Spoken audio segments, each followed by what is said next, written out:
Assalamualaikum warahmatullahi wabarakatuh. Halo, apa kabar adik-adik semua yang ada di rumah? Kami di sini akan menyampaikan materi tentang apa sih IPM itu. Sebelum kita mengenal lebih dalam apa itu IPM, saya akan lebih dahulu memperkenalkan diri saya. Perkenalkan, nama saya Uswa Devi Kuratayun dan saya bersama dengan dari anak PC IPM Bunga dari Itmawati. Assalamualaikum warahmatullahi wabarakatuh. Nama saya Rodotul Jannah dari pimpinan cabang Ikatan Pelajar Muhammadiyah Bunga.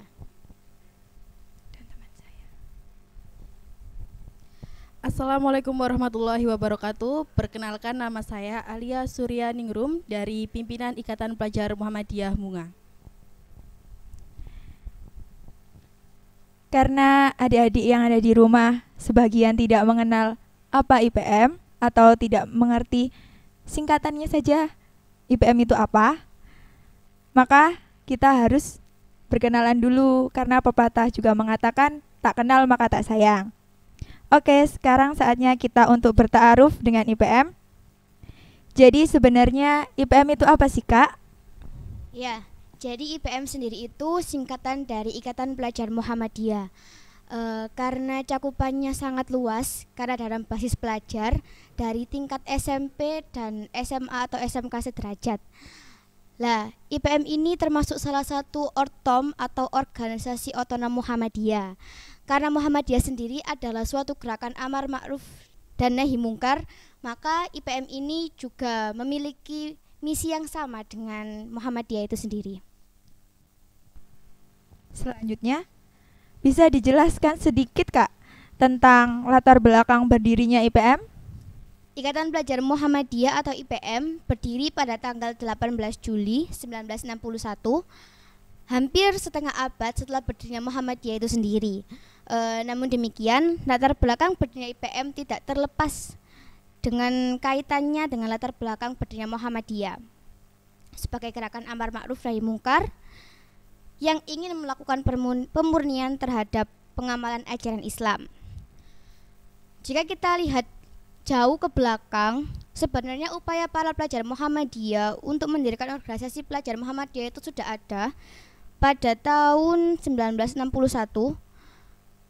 Sebelum itu ada pada tahun 1919 ada organisasi yang namanya Siswa Projo yang merupakan organisasi Persatuan Pelajar Muhammadiyah di Mualimin Yogyakarta.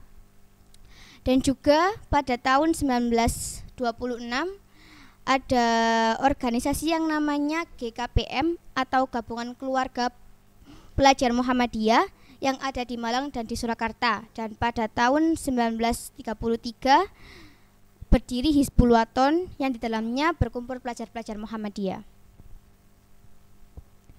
Untuk selanjutnya, di organisasi kan biasanya ada yang namanya struktural. Kalau di IPM ada nggak sih, Kak?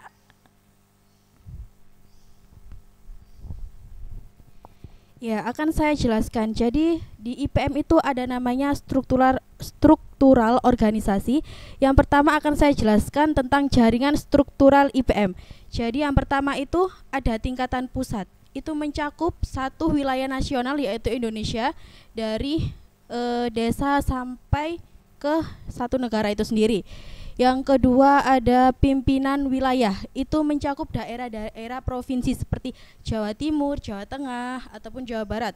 Lalu turun lagi di pimpinan daerah. Pimpinan daerah itu mencakup daerah-daerah atau kota-kota seperti Kota Gresik gitu. Terus ada pula pimpinan cabang. Pimpinan cabang itu kita mencakup tentang ranting-ranting cabang dari sekolah-sekolah ataupun desa-desa. Yang terakhir adalah pimpinan ranting itu sendiri. Pimpinan ranting itu ada dari desa, dari sekolah juga. Di IPM sendiri, di dalam organisasi IPM sendiri itu ada namanya struktural IPM. Jadi ada pimpinan inti di IPM itu seperti ada ketua, sekretaris, dan bendahara. Serta ada pula bidang-bidang. Bidang-bidang ini untuk mewadahi anggota-anggota IPM. Jadi setiap bidang itu kita ada tugas masing-masing, tapi kita satu visi dan misi. Untuk bidang-bidang sendiri di IPM ada bidang pengkaderan, bidang yang bertanggung jawab untuk mengembangkan dan memberdayakan kapasitas anggota serta kader IPM. Bidang yang paling inti, kegiatannya antara lain pengenalan dan penjaringan anggota seperti saat ini yaitu fortasi dan pelatihan kader.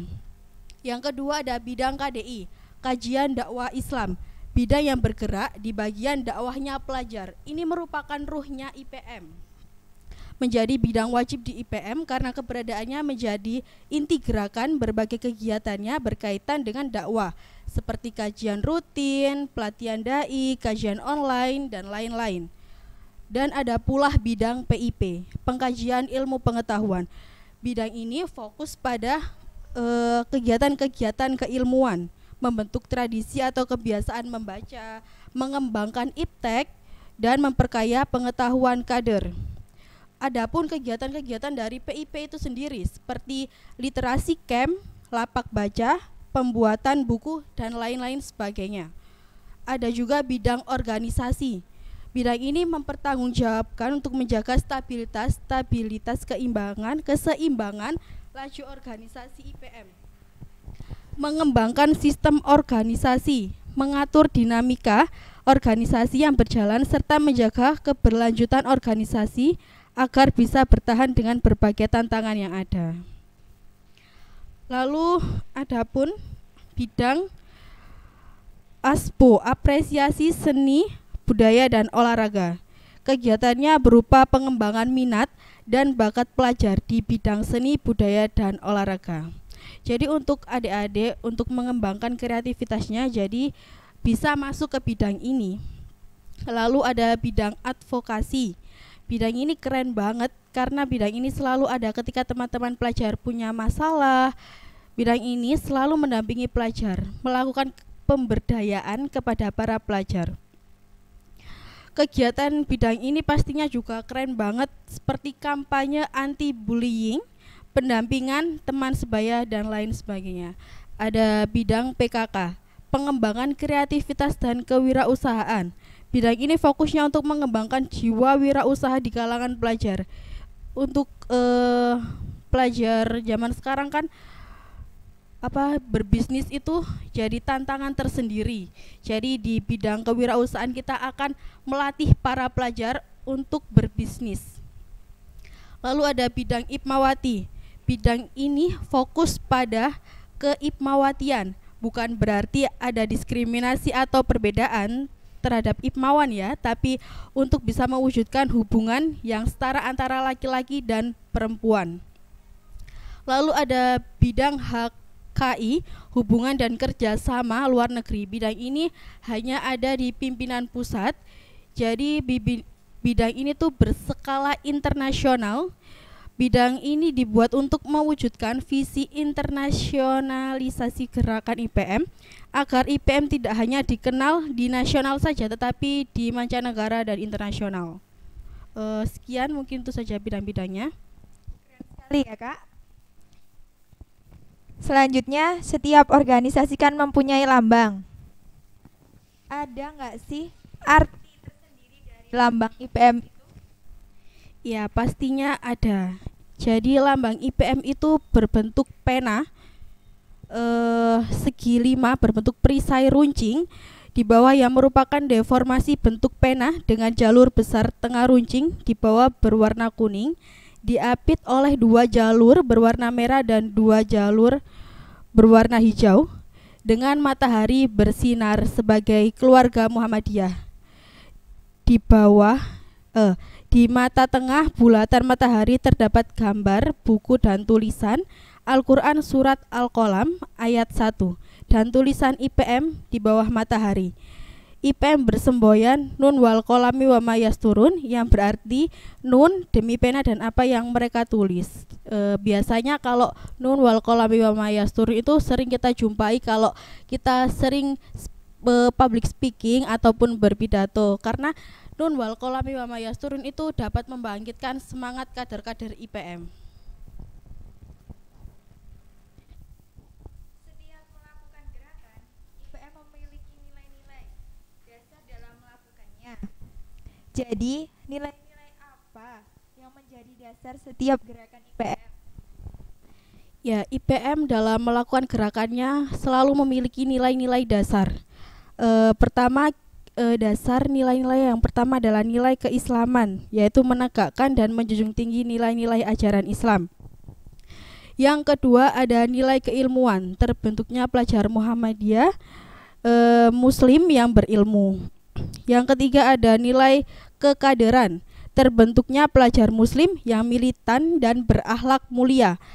Yang keempat ada nilai kemandirian, terbentuknya pelajar Muslim yang terampil. Dan yang terakhir ada nilai kemasyarakatan, terwujudnya masyarakat Islam yang sebenarnya atau the real Islamic society. Ya, sekian itu nilai-nilainya. Sudah cukup untuk pengenalan IPM-nya. Terima kasih Hitmawati dari PC IPM Bunga. Sekian materi untuk kali ini. Nul kolami wa mayas turun. Wassalamualaikum warahmatullahi wabarakatuh.